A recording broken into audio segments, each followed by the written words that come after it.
Hi, Brittany. How are you? Hi, I'm okay. This is our second session, and I think our last session went really well. I know I gave you some goals to think about, kind of just your childhood and maybe your dating and kind of like the patterns that you see. Um, the one question I think is important for us to kind of talk about now is what do you want to get out of therapy? What is your main purpose about coming to see me? I think my main purpose is just to, work on these relationships that I've been in, and just try to like use that to have better relationships in the future. Um, yeah, it's like I just need to work on the way I am when I interact with other people. I don't know. This whole stuff got me like all over the place. Okay, can you tell me a little more about how you interact with people and how you think that you need to work on that? So I know we talked last week. We were talking about the relationship I was telling you about my child's father. Mm-hmm. Him, you know, hooking up with my sister's friend. Mm-hmm. Um, so just I want to work. I don't. I feel like the way I am to people, maybe I'm too nice because they end up like not respecting me or like just doing something like that I wouldn't do to them. So I don't know. I feel like I'm just a little too nice to people, and they just take advantage of me. So, would it be safe to say that you kind of want to grow stronger in your relationships? For sure. Maybe we can help you, or we can help have boundaries with Right. people. Right. Okay. All right. So boundaries. That's definitely not a bad thing to work on. I think everyone needs boundaries in their life. Um, can you give me an example of a time where you might have felt like you should have set a boundary with someone, but you didn't? Um. Yeah. I have so many examples. Let me think. Um. So my boyfriend, well, my child's father, he has another child with someone else. Mm-hmm. And just when I first met him, we first started dating.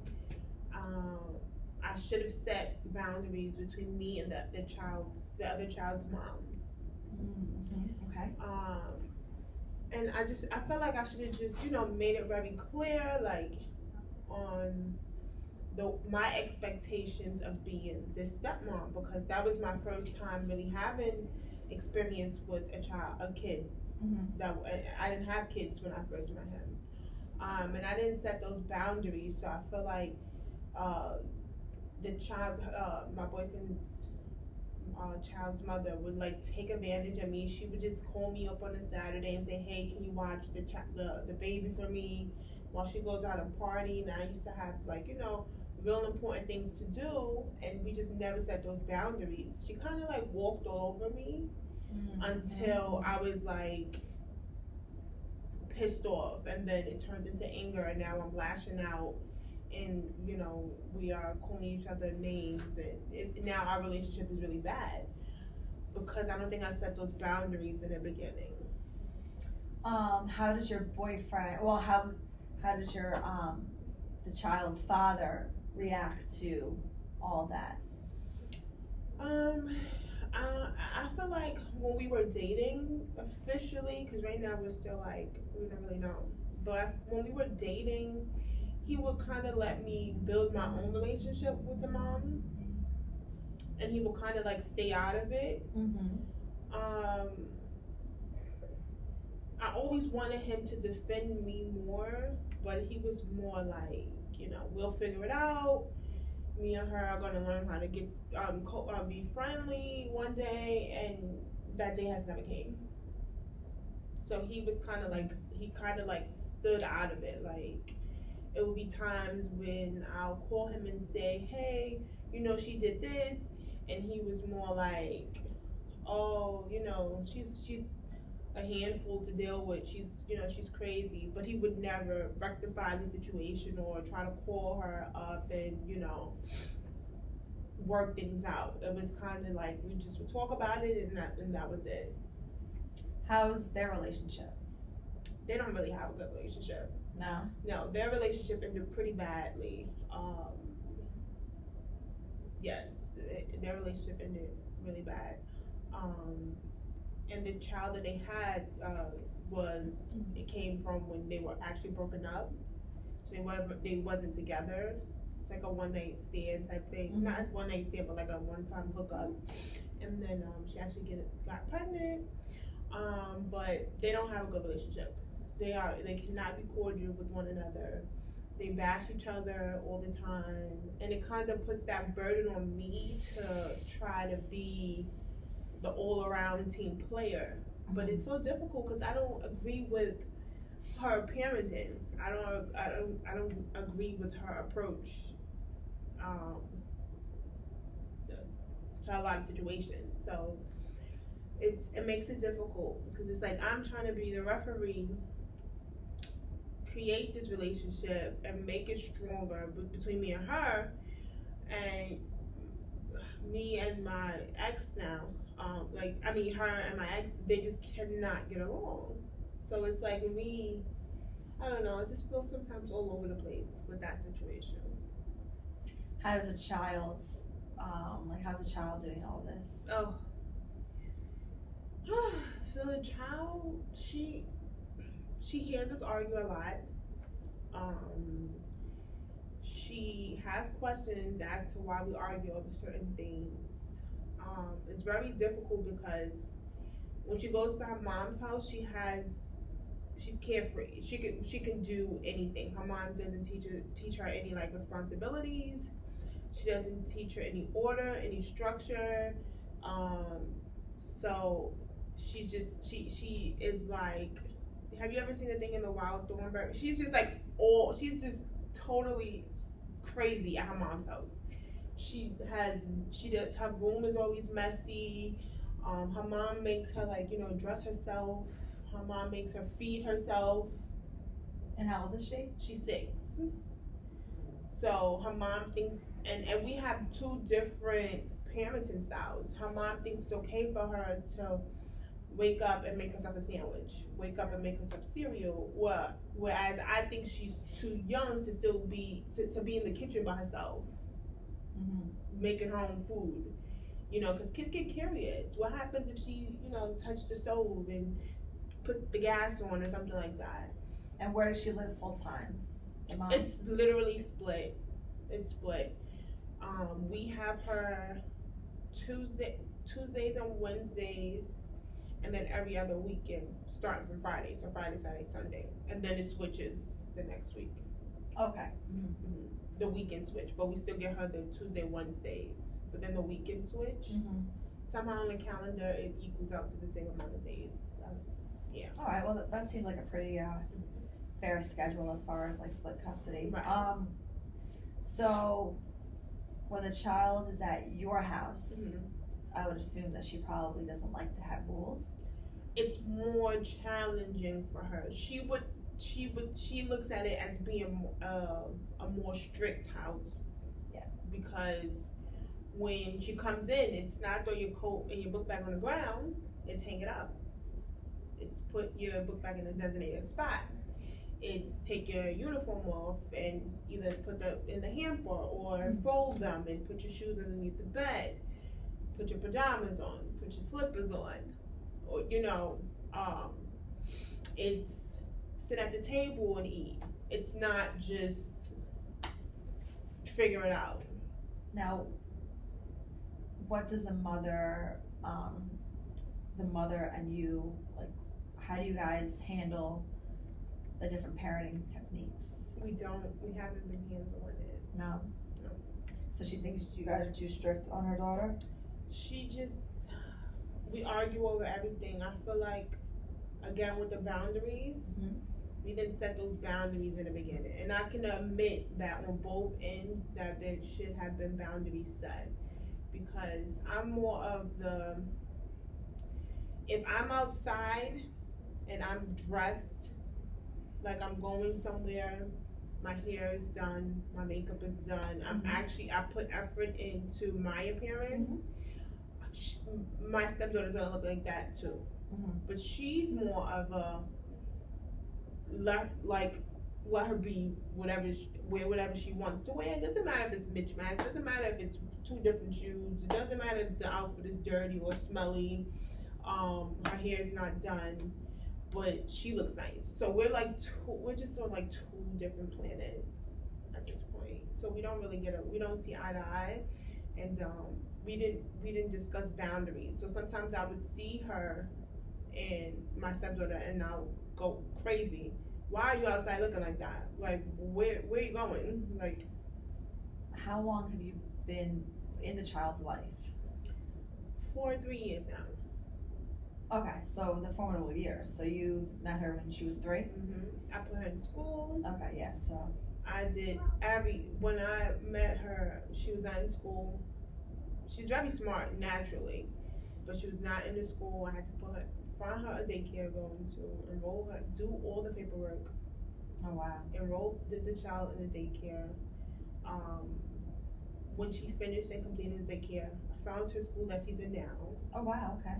Did the paperwork with the dad this time. You know, I feel like I am a big part of her life, and I feel like I have been making diligent efforts to make sure that she's getting the things that she needs to continue to be as smart as she wants to be, you know. But I don't feel any like appreciation or nothing like that. Have you ever thought about having a sit down with the mother to go over like certain things and certain boundaries? Yes, we tried, but we tried. The mother's very petty, but we definitely are making, I'm putting that on the to-do list. Because we tried it in the past, it didn't work, but this is definitely something I feel like we have to revisit, because I think the problem is going to get worse. Can the father be involved? Do you think the father should be involved in these sit-down discussions that you guys have? I would say yeah. What do you? I mean, yeah, I think so. I mean, that's the dad. And he has. If I have to learn to get along with her, everyone has to learn how to get along with the mom, because you know this is the person he chose to have a baby with. So. That's true.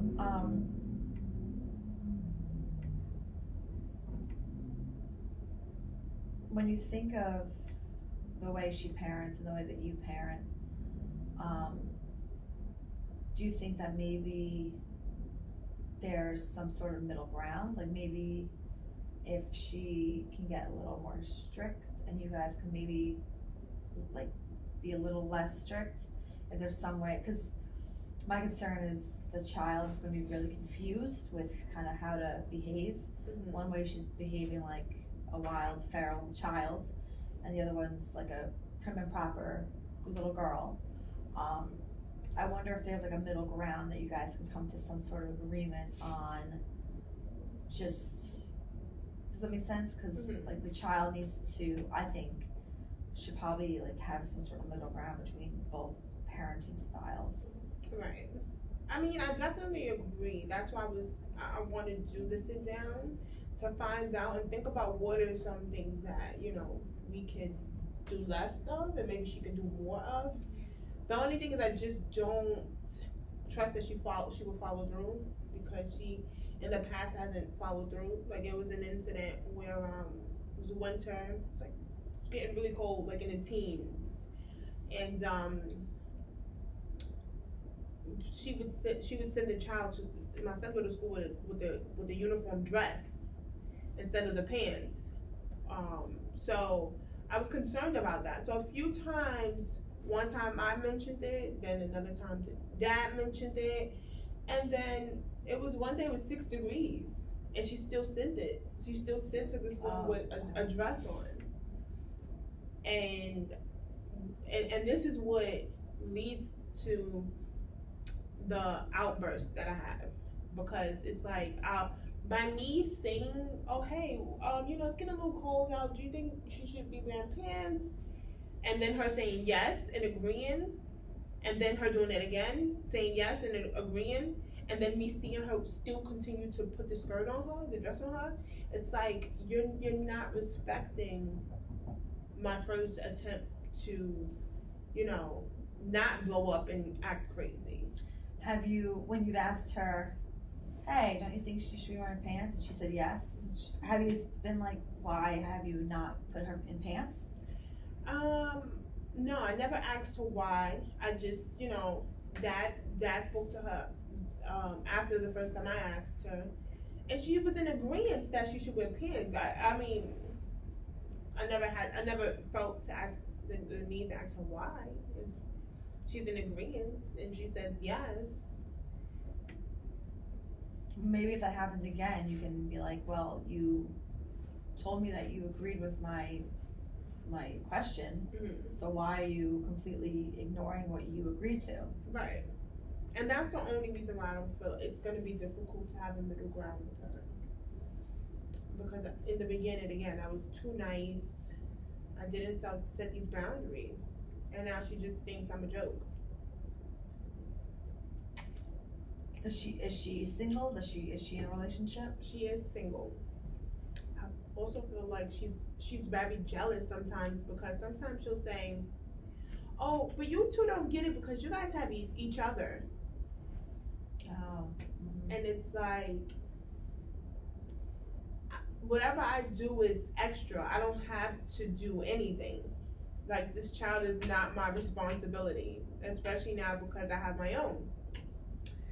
So anything that I do is extra. And she never says thank you, Brittany. And I do a lot. I do a lot. I buy her clothes, I buy her coats, I buy her boots, I buy her hats and scarves and gloves, and she'll send her to our house with nothing. Like, it'll be a cold, the coldest day in New York City, and she'll have no hat, no scarf, no nothing, and have a dress on. Wow. Well, it's really great that you're in her life to take care of her. Her mother's kind of failing in that part. Do you think that maybe, I don't know, do you think there's like an underlying reason why she, I do think maybe she knows that you'll take care of the child, so she makes the child like not have a lot, so then she doesn't have to pay for the child knowing that you'll do it? And I'm not sure, but that's another thing. She gets child support from dad. So it's like, I feel like, and the child doesn't have her own room when she's over there with her mom. She has a room with her mom. When she's with us, she has her own room. So that's where most of the more responsibility comes from, because I'm not gonna clean the room every day. Yeah. But I don't know. I don't know if there's an underlying reason behind her doing this, but it would be, and I feel like if it was, it would be really petty, because you're already receiving child support. So these things that we're doing and buying, you have the ability to do it too. Like, and then it's like, we're doing everything double. So we're paying extra because we have a bigger apartment, so she can have her own room. Then we have to pay extra to buy her extra gloves, because not only are you getting child support, but then the gloves and stuff, and it's just the stuff that we buy her regularly. We have to buy it twice now to send her back home with that stuff, because she doesn't. So it's just, I don't know. It's a very difficult situation, but I don't know. Sometimes I think about if it's even worth continuing this relationship. I have to worry about his baby mother. Now I have to worry about him cheating. Why do you have to worry about him cheating? Just because, remember last week we were talking about him kissing my sister's friend and stuff like that. Like, it's becoming a bit much. It's becoming a lot. And I don't know if I'm doing something wrong in our relationship, because, I know I told you we broke up and we stopped dating, but I'm definitely, we have been talking. He's moved back in the house. So we're trying to work on it and stuff, but I don't know what I'm doing wrong in my relationships. It's always something. What do you think the underlying reason is that you like? So let me back up. Last time we were talking about the men that you've chosen, and I remember you said you were married to someone who had a drug problem. Then you are with this your child's father who has cheated and lies about the cities he's going to be in. So let me ask you this. If you see these red flags, what makes you stay with someone even knowing that they probably aren't the best choice for you? I don't know. I think a lot of times I don't want to be by myself. I don't want to be alone. I don't want to just be with a regular person either. Like I feel like a lot of people they criticize me, like my family and stuff, about you always want to date a famous athlete or something like that. It's just I'm used to a certain lifestyle, and I think sometimes I ignore the characteristics that come with people in those certain lifestyles. So you've dated pretty much, I think we were talking that you dated all athletes. Yes.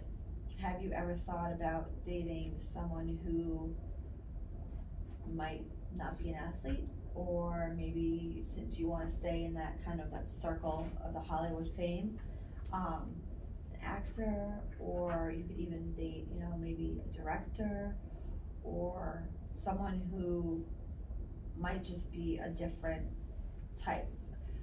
What I'm getting at is a lot of times in my profession I've seen that people have fallen in love with other people and they've ended up having great marriages when they've kind of gone outside their normal type. Okay. So if you always date certain types of athletes and kind of the personalities, looks, everything, maybe it might be a good, I don't want to say exercise, it might be a good thing for you to try dating other people besides your normal type. Mm-hmm. Because the type that you go for they seem to have the same type of issues. So maybe throughout our journey with therapy, maybe we can together work on a way for you to meet other people and kind of just start dating other people that at first that they might not be someone you're necessarily interested in, but it could be someone who is just completely different from your normal type. Mm-hmm. Would that be something that you'd be into? They have to have money. They have to, have their own money, because I make, a good living for myself. I don't want someone who makes less than me. Okay. I don't know. I've tried in the past to date guys that was regular, and it just didn't work. It didn't work. They were either boring or just, What do you mean boring? So a few guys, one guy I dated, he was pretty cool. We dated for about 6 months, but he was just not excited. He would just want to come home, lay down, watch a movie, and it was very repetitive. Every day it was the same thing. It was no excitement. I think I'm used to living in a world full of excitement, that so much that talking to someone so regular and ordinary is difficult for me, because then my attention is all over the place. I'm not focusing on that person. So I just want to be in a fun relationship, doing wild things, making memories, not just ordinary stuff like coming home and watching television. I barely even like TV. Okay, that's understandable. I just figured that since, you know, the athletes that you date sometimes end up being people that you don't necessarily want to stay with, maybe, like I said, dating outside your type might be something just to try, since, since you are struggling a little bit. I mean, it's worth a try. I just have to be interesting, you know. All right. So now that brings us to another good point, is if you want to meet people that are different than your normal type, where do you think that you would meet them? What would be a good place to start? Maybe mutual friends? Yeah, maybe mutual friends, but maybe like someone less famous, like one of my friends who are like less famous, because I have like a circle of friends who, you know, they're so famous, they're always in every hot spot, every party, but maybe my other friends who are not like, you know, always in every party, but they are still kind of like sociable, they kind of hip, they kind of know. Okay. So that might be something to try. Yeah. The weather's getting nicer, so maybe a good way to meet other people or meet other guys would be to go with your friends to different venues instead of parties. Maybe just doing different things, ordinary things, if you will. I think that might be a good start to kind of just meet other people and just see that there might be other guys out there that would treat you the way that you deserve. Right. I think that might be something, to consider. Yeah, I think that's something I'll think about. And I know there's dating apps out there for people that are, of your stature, so you can definitely find, you can do that as well. They would totally laugh at me on the Shade Room if they saw me on a dating app. That's true. I can see the memes now. That's funny. But maybe, I don't know. I think my friend actually knows someone who has a dating service. But it's not like a public one. It's kind of more private, actually. There are private ones out there. Right. There are ones that you have to be. There are ones just for celebrities that are really like hard to get into and they're really elite. But I think that might be something that is worthwhile, and then we can also help you work on your boundaries too. I want to switch gears a little bit, and I want to ask you how your relationship is with Jordan, who is, I know, your sister's best friend, the one that your ex had the not the affair with, but they hooked up a little bit at the party. How's your relationship with her?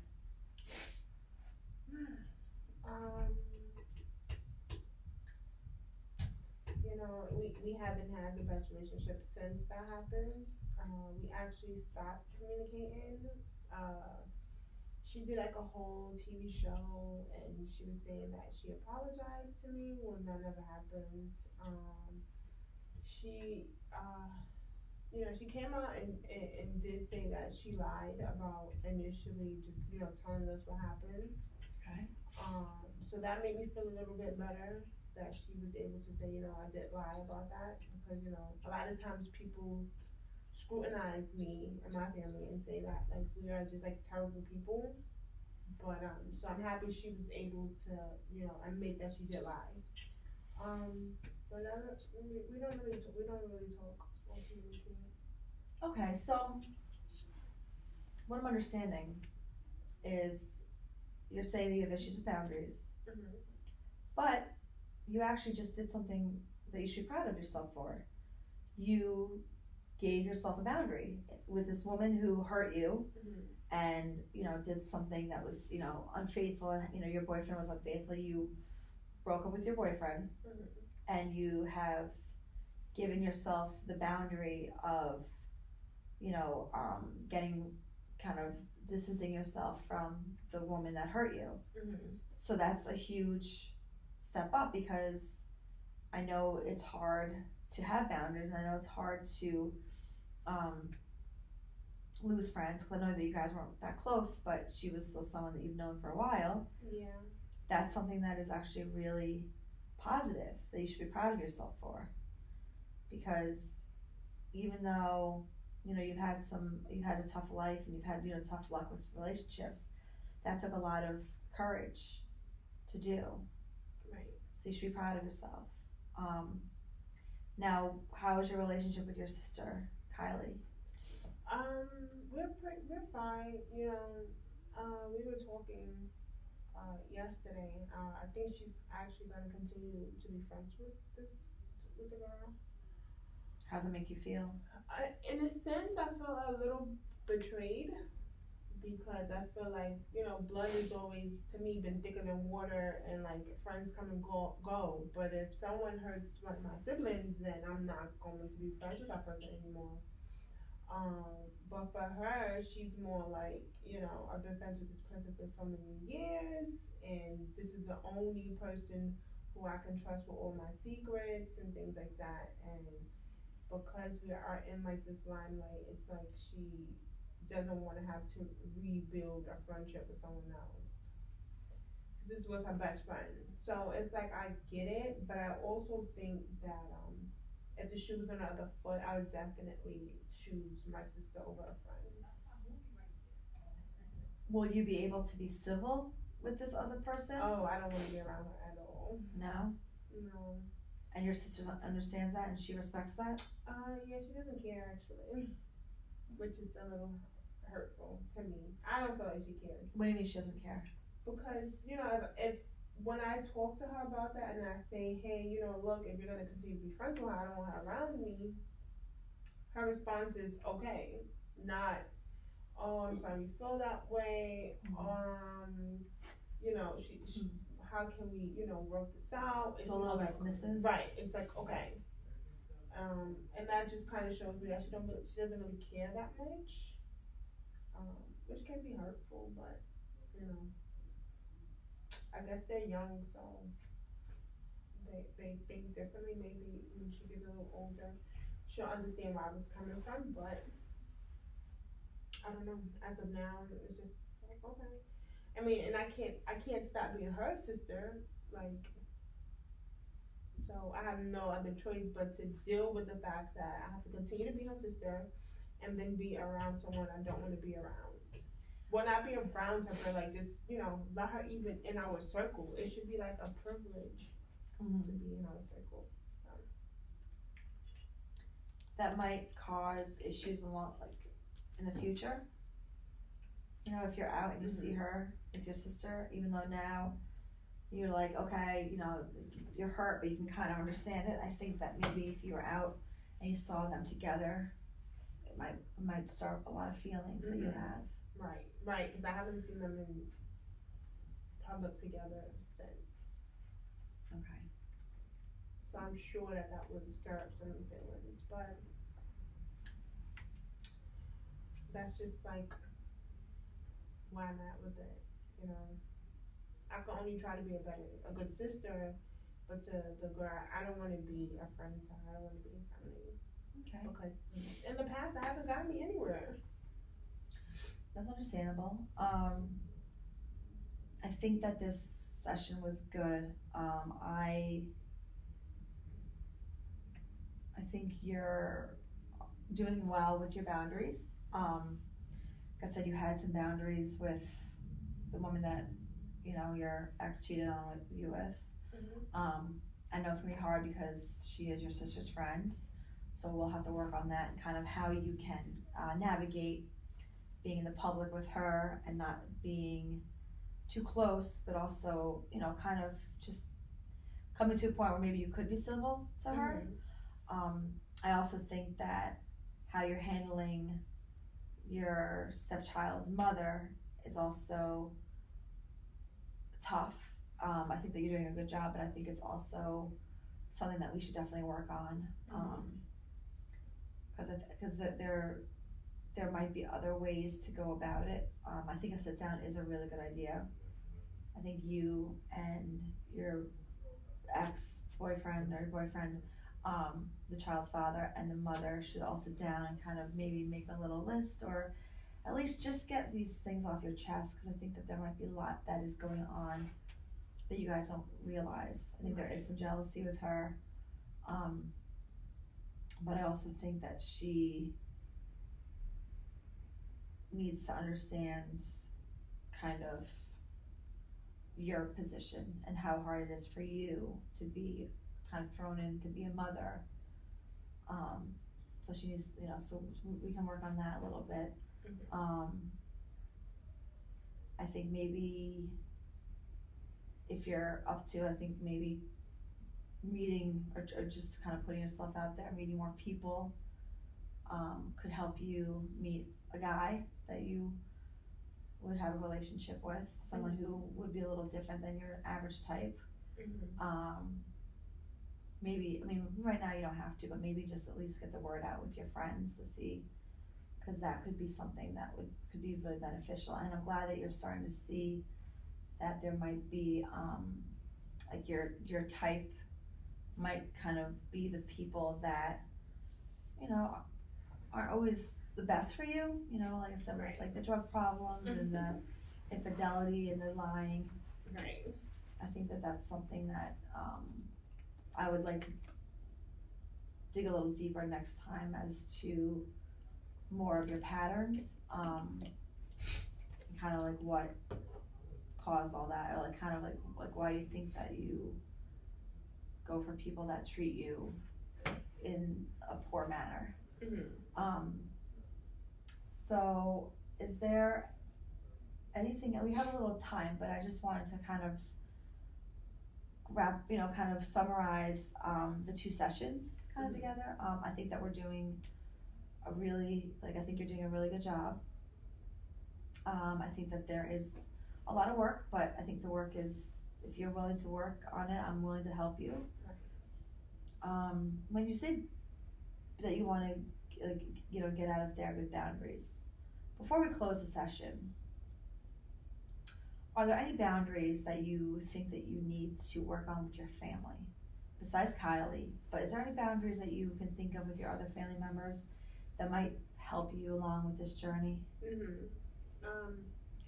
I think definitely getting them to take me serious. For the most part, my character, I'm naturally funny, I'm outgoing, I like to joke a lot. I'm the sister who's gonna make you laugh. I feel like sometimes what happens with that is people overlook that as you just being so easygoing and everything is okay and they can treat you anyway and you're never gonna feel angry or mad, because they're used to you always joking and smiling and happy and laughing. So I definitely, with my family, I wish that they would take me more serious in certain aspects. And right, just definitely like not take everything as a joke or think that I'm just like so easygoing and like I don't have feelings, because I do. I just use jokes and I use laughter to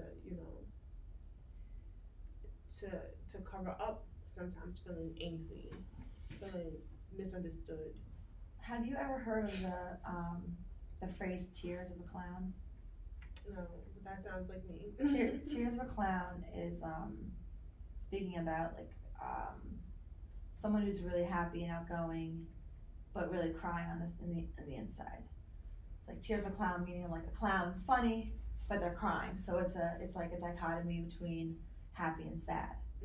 A lot of comedians usually have very dark pasts, but they use humor to cover up. I think this is also a really good topic to discuss, unfortunately, next time, but maybe we can discuss just a little bit now. Do you think you use humor and jokes as a way to cover up something like a little, like the insecurity you might have, or something like that? For sure, because like we talked about this a little bit last session, that a lot of people make jokes of me not being the biological daughter to my father, and I feel like that has played a really big part in growing up in my past. So I've always felt unwanted. I always felt like I don't belong. So in order to make myself likable, I feel like I would just make everybody laugh, make everyone comfortable, make everyone happy, and then over time I felt my bonds getting stronger with people. Um, if my mom should tell you I'm like the jokey kid, like I'm the playful kid. I'm the one who's gonna always want you to smile and be happy. But I feel like it came from like really just feeling like hearing these rumors as a kid and just feeling like maybe it's true.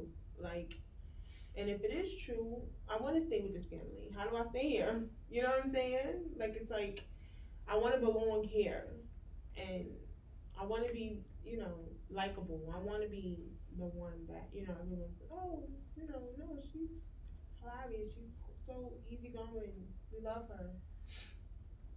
Do you think your siblings ever believed the rumors that their father wasn't your biological father as well? Do you think that might have something to do with you feeling left out? Maybe they actually believe it in some way. I mean, they always joke about the physical differences amongst us. I mean, no one's ever really said that they believed it, but since I was growing up, I used to have orange hair, and they all had jet black hair. No, they didn't know, like, why does this girl have orange hair, and she's so tall, and all my siblings are really short. My mom is short. My dad is average height. He's not really tall. Um, and it was just like I felt like they just, used to really make fun of my appearance and say things like, we were joking. They'll say, "Oh yeah, she's the adopted sister." Like in group photos when they all look alike, and then I'm like the odd one on the end, tall, orange hair, like freckles, and they're like, "Oh yeah, she's the adopted one." And how does it make you feel when they say that? It makes me like now I've grown, I'm used to it, but growing up it made me feel out of place, like I didn't belong in those family photos. So it makes you feel sad? Yeah, for sure. For sure. Well, that's a tough thing to grow up with, not really knowing if your father's your father. That is something that is definitely really hard to think about, and maybe that is a lot of your insecurities and kind of why you choose the men you choose, because you're looking to be loved and cared for by whomever. It doesn't matter who treats you a certain way. You just want to be cared for because you always kind of felt like the outcast. Right. So it's like when I do get into these relationships, like the guy, whoever I'm dating at the time, very sweet, very sensitive, very nice, very caring, I feel like they genuinely love me. And then it's like when things start to crumble, it's like I can't, imagine it crumbling that way, because the guy was initially the ideal guy. And then it's like I put my trust into, having a baby with my ex, whatever we are now. I put my trust into having a baby with you, like hoping, like not even hoping, but just feeling that we will be together forever. You really was genuinely understanding of who I am, and you really cared for the person I was. But now it's almost like no, and it happens over and over. It's like a cycle. Well, I think the main point that we're gonna really work on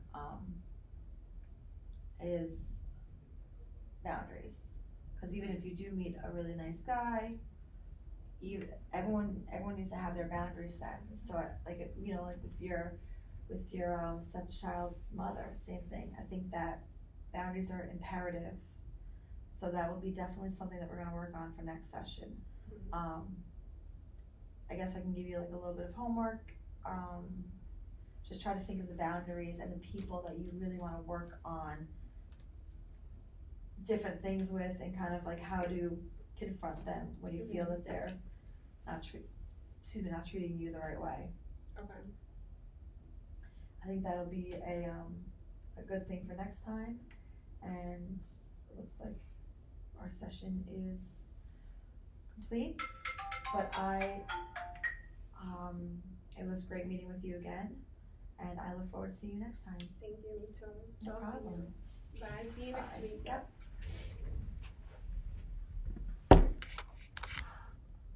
Feel bad I can check.